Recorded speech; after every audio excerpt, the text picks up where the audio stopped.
Hello again, everyone. I wanted to do another Q&A video. I thought it'd be a lot of fun. I had a lot of fun last time reading your comments on the air and answering them in the video. And I thought I would do that again and answer some more. So let's go ahead and do another Q&A. So Sandy asks, stupid question. No, actually there's no such thing. Definitely no such thing as a stupid question. In this tutorial series, if I follow, does that mean I can have a local host for WordPress? So Sandy's referring to my Ubuntu server administration guide.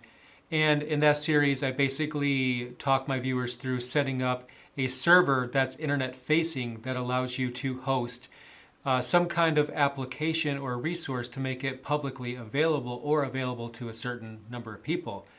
And yeah, it can be used for setting up a WordPress. You can set up WordPress. You can set up Nextcloud. There's all different kinds of things that you can install, but that's essentially what you're doing in a VPS, is you are making something available publicly. So that's exactly what that series actually allows people to do. It's one of my favorites because I feel like it was a tutorial series that gave my viewers something that is tangible rather than a really dumb website that just has a couple lines of text on it. It actually walks viewers through a actual application that's of use. So definitely recommend you guys check that out if you haven't already done that. So Benji here makes a comment saying, I wish Ubuntu Linux had better HDMI micro support. Now for my experience, that actually works really well. I have ran into an issue just recently and I haven't really had a chance to debug that.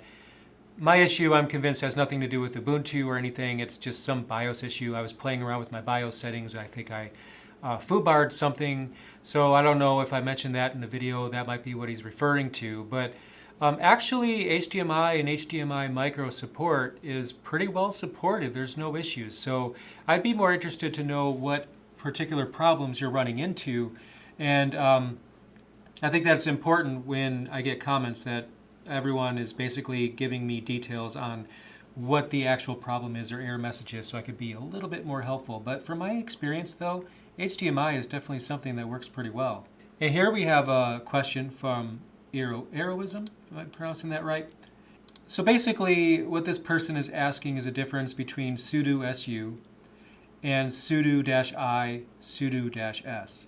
So as I'm sure most of you know, sudo is super user do. That's when you want to execute a command as root. So even if you do sudo ls, you're executing that command as root, essentially. And su is switch user. So by doing su with sudo, you're essentially switching to root outright. So in regards to sudo-i and sudo-s, the difference actually is involving your environment. So in Bash, you have an environment that has your environment variables and things like that. That's basically specific to your user. Your user might have some that are system-wide, and you might have some that are specific to that user. So for example, the environment variable home is equal to your home directory, for example. And how you switch to root determines which environment you have. So one method, you'll switch to root and you'll have the previous user's environment. Otherwise, you'll get root's environment. Root is actually the environment that you want. So that basically is the difference, how you switch. Now, I'm not going to get too involved in that, but essentially how you switch from one user to another determines which, if any, of those environment variables get carried along for the ride, or whether you get a fresh set of environment. And there's other differences as well, but it basically has to do with your environment and the shell. So Bev mentions, in regards to my 5 Linux myths video, where I debunked some Linux myths, mentions that, basically in agreement at first that, regardless of which operating system you're switching to, there's going to be a learning curve. So that's in regards to the myth that Linux is hard to use, which is not true. Any operating system is hard to learn because there's a learning curve. I mean, like I mentioned in that video, nobody was born knowing Windows. Whatever the first operating system you used happens to be, that's generally going to be what you're going to gravitate to, what you find most natural. So definitely an agreement there. But then Bev also mentions, when it comes to businesses, time equals money. So it takes time to learn a new operating system and different software. And that time adds up. And what this person's mentioning is that With the time spent on that learning, one could easily purchase new hardware for the original OS for that amount, presuming cost is the only consideration, which may or may not be true. So it definitely is cost prohibitive for any business to implement something where there's a learning curve because, as I'm sure you can imagine, then the productivity value decreases because instead of the employees churning out the work really quickly, now they're relearning a piece of software, so the amount of deliverables or the timeliness of their deliverables will slow down, and then one thing leads to another and maybe there's not as many deliverables. So time is money. That definitely is true when it comes to business. But that actually is not the only factor, as Bev was also alluding to, that is up for consideration. It's not just the time to learn something that's important. It's the overall business value, the return on investment is important, and licensing cost, keeping track of licenses, the support scope, how expensive is it to dedicate support staff, all those things factor in. And there's no metric or algorithm I'm going to be able to give you that would say every single company could switch to open source. Maybe some can, some can't. It just depends on that particular company, what they do, and how involved into the software they are. But things like that do happen, especially with licensing. That can be a pain, a major pain. And then Bev mentions that upfront approval being needed by management to facilitate the additional costs that are associated with hardware. That isn't, that's just a general IT thing I've run into in my career. Previous companies I used to work for years ago hated to spend money in IT and would do everything that they could to avoid spending money on any technical gadget, upgrade, server, anything. I worked for a company at one time, and I'm not even making this up. They had a desktop computer that was down in a factory because the CPU fan went. How much does a CPU fan cost, honestly? Look on eBay. What is it, like $10? I'm just guessing. I don't know. It's pretty cheap to buy a simple fan that goes on your CPU. They wouldn't approve it. So someone that worked in that area of the building sent me a picture of his solution. What did he do? He got a desk fan. He opened the side of the case, got a desk fan, and pointed the desk fan right into the case to blow air into the case. Now, obviously, if you know anything about building computers, anything about airflow, thermals, any of those types of things, you know how many ways that situation can fail and how that's just not going to last. But that's what the person had to do. He wanted to do his job, what he's there to be paid to do.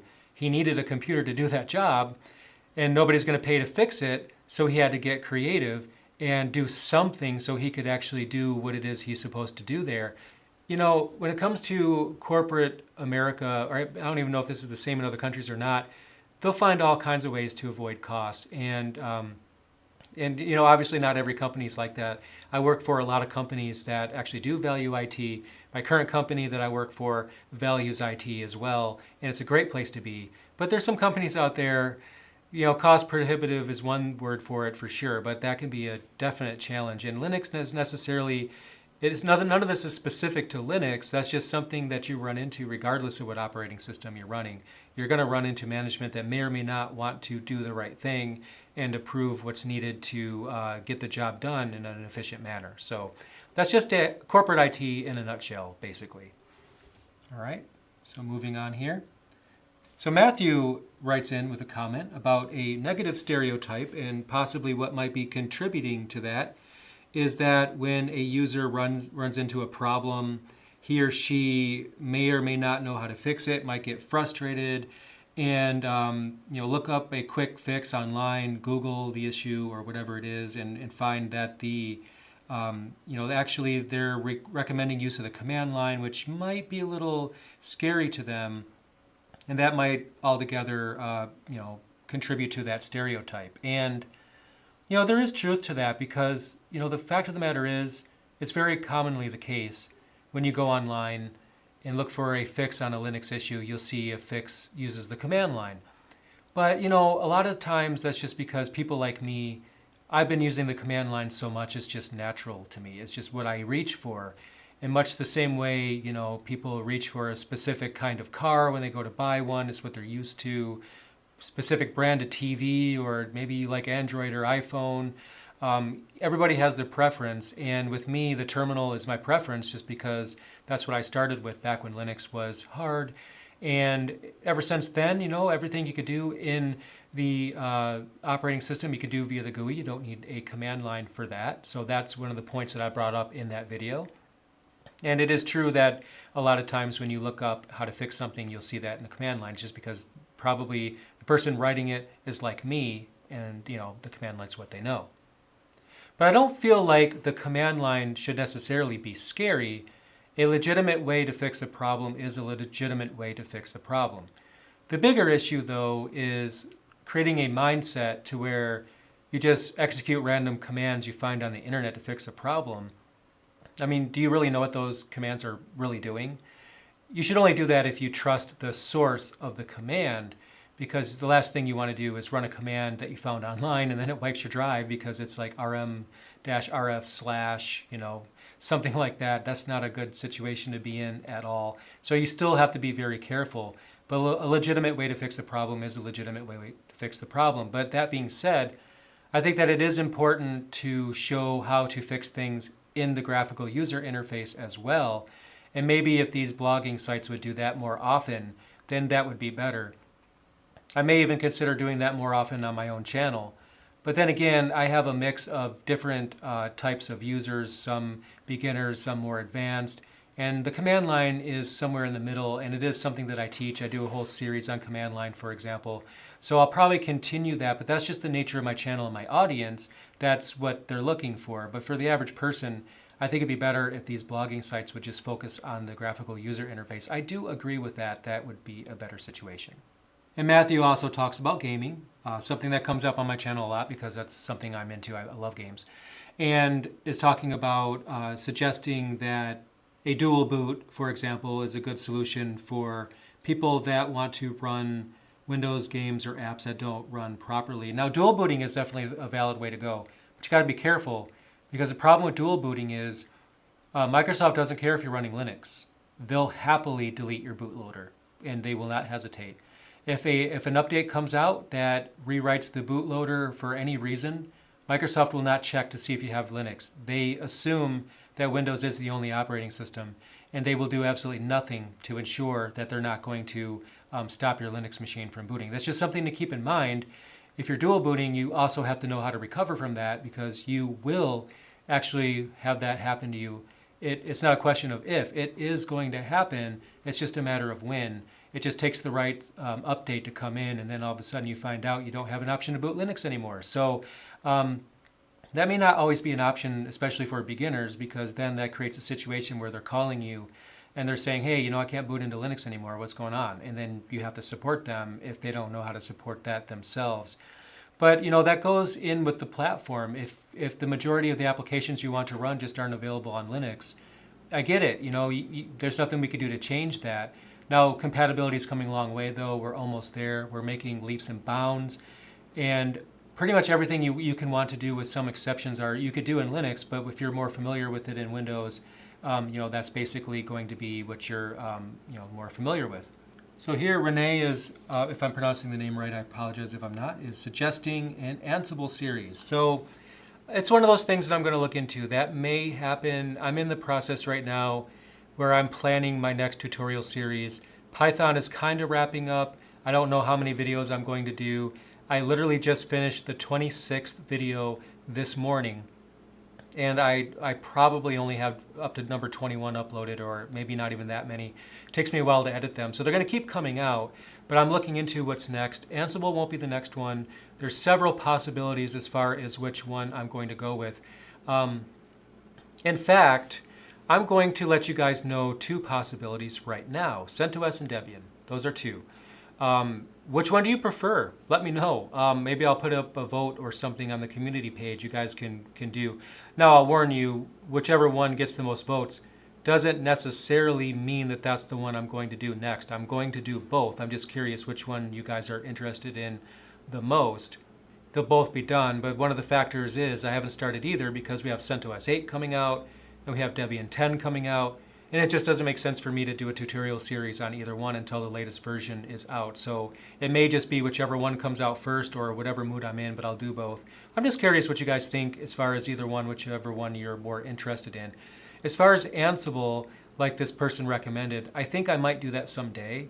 But there's going to be at least 3 tutorial series ahead of that, because then there's another one I haven't mentioned that I'm thinking about doing. So I'm definitely going to consider that. It may happen, but it's probably not going to happen very soon. But I would like to see that happen. So I'll definitely try and plan on it, and hopefully it works out. So in Sue 85A is asking about Drobo. And I've never used a Drobo. I know what they are. I'm aware of them. I've seen the interface. I've played with them. I don't know very well how they are.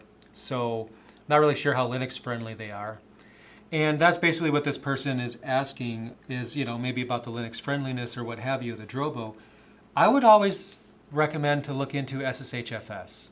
So if SSH is allowed to the Drobo, and then you can get to whatever your writable directory is, I would think you should be able to use SSHFS if that's allowed. I would look into that. At the very least, almost every single NAS allows you to do NFS, and NFS is tried and true. I mean, there's some issues with it, of course, especially locking issues. But generally speaking, it works fine. NFS is almost guaranteed to be on each and every NAS. I don't think I've ever seen one that didn't have that feature. So you could create an NFS mount to allow you to write to that. And even if not, maybe SSHFS. I recommend SSHFS first and foremost because it's better. Transfer speeds are a little bit slower, but you probably won't notice a difference. I find it to be more stable in my experience. NFS is great. They're both great. So I would be surprised if Drobo couldn't do NFS or even both of those. So I would look at that. Adam is a new subscriber. Hi, Adam. Thank you. Always glad to have new subscribers.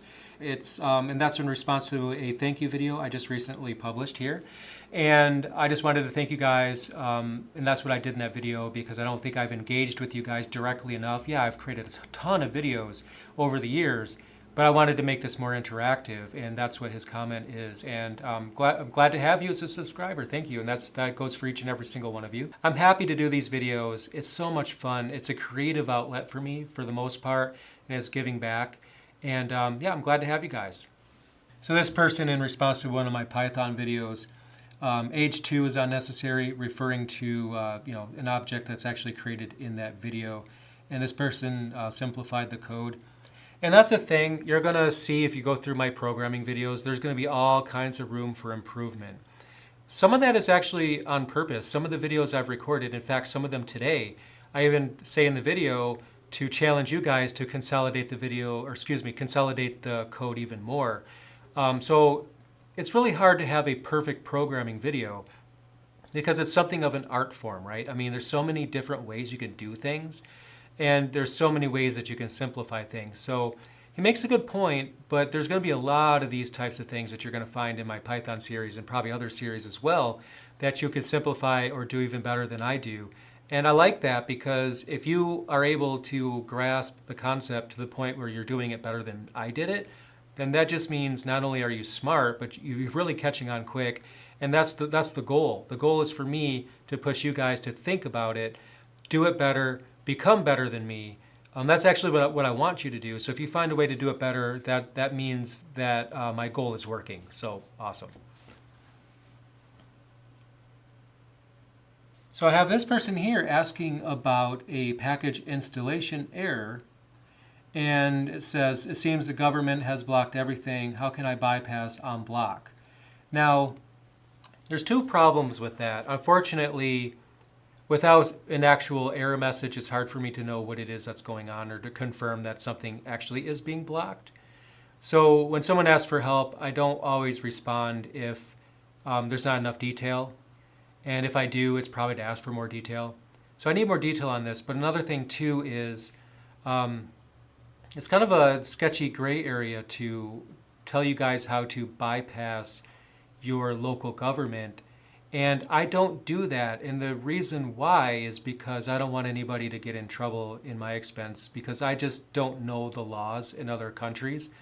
And it might be fine to bypass it. Maybe it's just one of those things that people can't know in much the same way that it's against the law. Back in the day, people would copy VCR tapes. They'd rent a movie from Blockbuster and dub it, and then they'd keep it. And obviously that's piracy and against the law, but people would do it, and nobody's going to come to your door and arrest you for that unless maybe you're selling them on your on the street corner or something like that.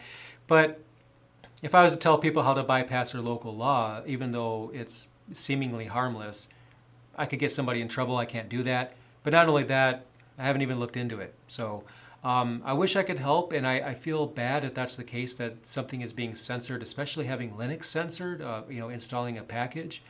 But it's really hard to justify that that actually is a government block issue, truthfully, if I don't know the command, because it could be something in the package repository. Maybe there's an entry for a package that no longer exists, and you can't download it because maybe somebody didn't update the mirror properly. Or, and that being said, mirrors are often an issue if they're in a halfway synced state and you just happen to be trying to download something at the wrong time. That kind of thing can happen. So it's really hard to know what the actual issue is without getting more information on that. So moving on from there. So I have a couple comments from this person here. It says, funny story, I tried to install Arch Linux as a joke. As a new Windows user, I was able to get it the hard drive, get it on the hard drive, but got stuck on setting up the network. I have a whole series on Arch. Check it out. You probably could get through that networking problem without any issue.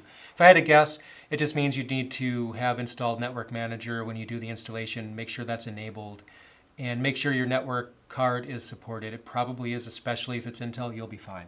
This person mentions, I'm pretty advanced. They say, think about running Linux as the main OS, getting another hard drive for a Hackintosh, for games like Fortnite. And this is great. I love seeing stuff like this because here's a person who is fascinated by technology and wants to just try different things. Try making a Hackintosh. Try getting a game to work that doesn't normally work. Try making an operating system as your primary that's outside of your comfort zone.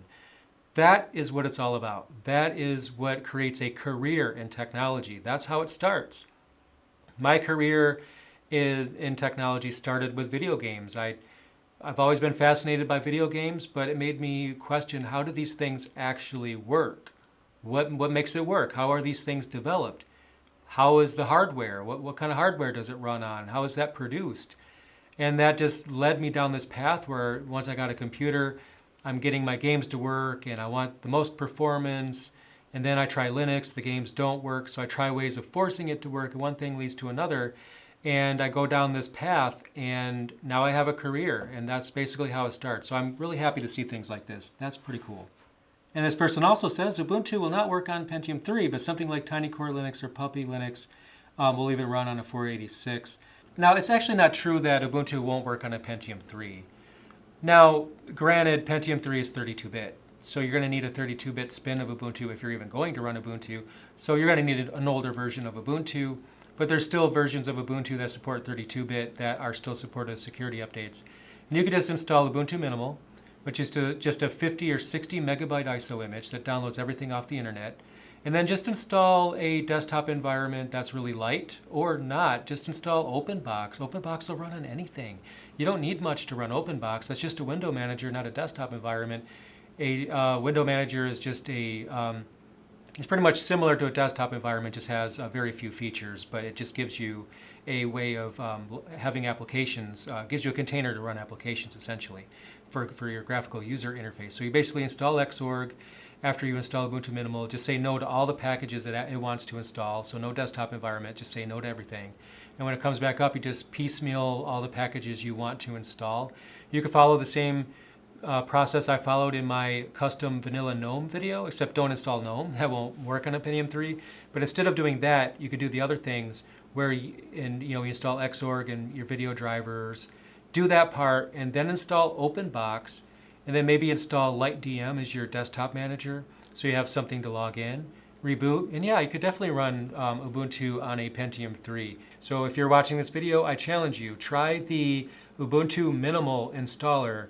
Install nothing but the command line, kind of like you would with Arch, and then install OpenBox, install Xorg and your video drivers, and also LightDM, reboot, and see if you can get that working. I think you'll be pleasantly surprised. So, and again, this person is bringing up another point I want to address here, saying someone's claiming that it's impossible for Linux to run well on a laptop. Look at this one. This is not even a System 76 computer. This is a computer right here made to run Windows. Now, granted, if you're going to run Linux on a machine meant to run Windows, you need to do your research and make sure the hardware is compatible, which I did before I bought this one. And the only requirement here is you just install the BIOS update to get the latest one. You could just download a bootable ISO image to do that. You don't even need Windows for that. And Linux runs great. I run it on here. I also have System 76 computers. And people will often say that Linux runs like crap on laptops. And those are people who are installing Linux on laptops not meant to have Linux installed on them. If you're going to take away the operating system that the laptop was meant to run and sideload an unsupported operating system onto it, you may have great results, you may have really bad results. There's no guarantee that anything will work at all. You have to do your research. It's not going to be supported, and the onus is on you to figure it out. But if you buy a computer that comes with Linux pre-installed, then you know what? It will install just fine if it is one of those that are known to be friendly. But do your research, and Linux absolutely runs well on laptops. So Harry Potter mentions right here. Oh, I'm honored. Harry Potter is a fan of my channel. That is awesome.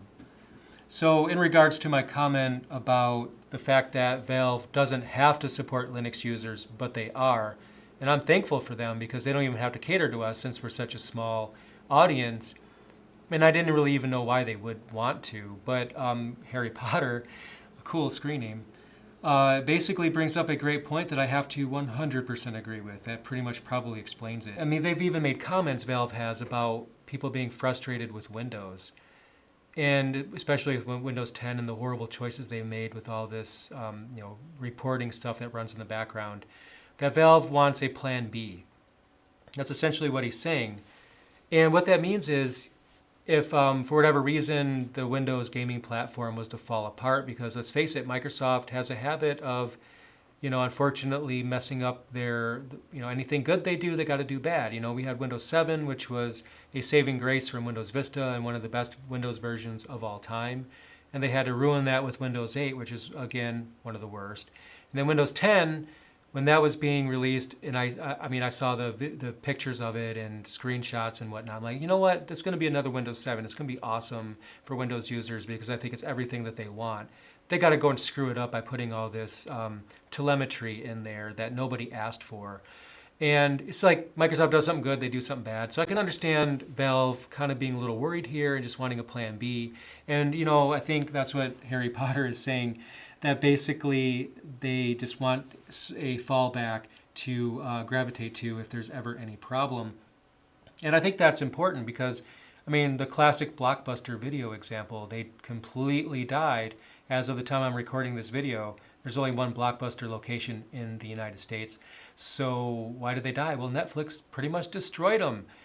Probably they could have survived if they did a company pivot and embraced the technology right alongside Netflix and tried to, innovate. They didn't do it quick enough. They died. So if Valve has a plan B already, just in case, I think that makes good business sense. It may not make good business sense from a profit standpoint because it's going to cost money that they're probably not making back. But I do agree from the standpoint of making business sense for being prepared. It's probably a really good idea. So yeah, I think I agree with that. The last comment I'll mention down here, Bob is commenting about my Linux Mint book. That was the first book I ever wrote, and that was in regards to a comment I made in a video where I was thanking you guys actually for my career in writing career, because Pact Publishing discovered my YouTube channel and reached out to me. That's how I got that contract. And then Linux Mint was the first book that I wrote. And Bob, thank you for reading it. I appreciate it. And he was saying in the comment that it was helpful to him. And that's why I do it. It feels really good. It just feels so good to be giving back. And the Linux Mint book, it was such an honor to write. At the time, I was just shocked that I was about to be an author. It felt like graduating college with a PhD or something, the feeling you get, because, wow, you're writing a book and everybody's going to be reading it. And it's just this massive amount of work to actually write a book. And then when you get that book in your hand, it's almost like getting some kind of a degree from a college because of how much work you put into it. At least that's how it feels for me. And then to hear people that got a benefit from it, I think that's awesome. And I'm really, really happy that was of value. So, and I'm going to continue doing it. I don't have any writing plans right now. Maybe next year, maybe this year, I have no idea. Right now, I'm having fun doing videos. I hope to write again. I think that'd be really awesome. So yeah, there you go. So I think that's enough feedback for this video. Don't want to go too long. I get a lot of comments. I always try to respond as quickly as I can. Sometimes I don't always get to because I have a day job. You know, sometimes life gets in the way. But I always try my best to do that. So thank you guys so much for everything. I appreciate all of you. I will do another Q&A video. I don't really have this on a schedule or anything, so I have no idea when I'll do this. I guess maybe when I get enough feedback that I haven't answered yet, maybe I'll come back and I'll do another video. So thanks for watching. Thank you so much for watching my video. If you want to help me out, go ahead and check out the links in the description below. And there you'll find a link to purchase my latest book, Mastering Ubuntu Server, 2nd edition. You'll also find a link to my Patreon page, as well as my Amazon store, which includes a listing of Linux-compatible hardware that I've tested personally. Thanks again for watching, and I'll see you in the next video.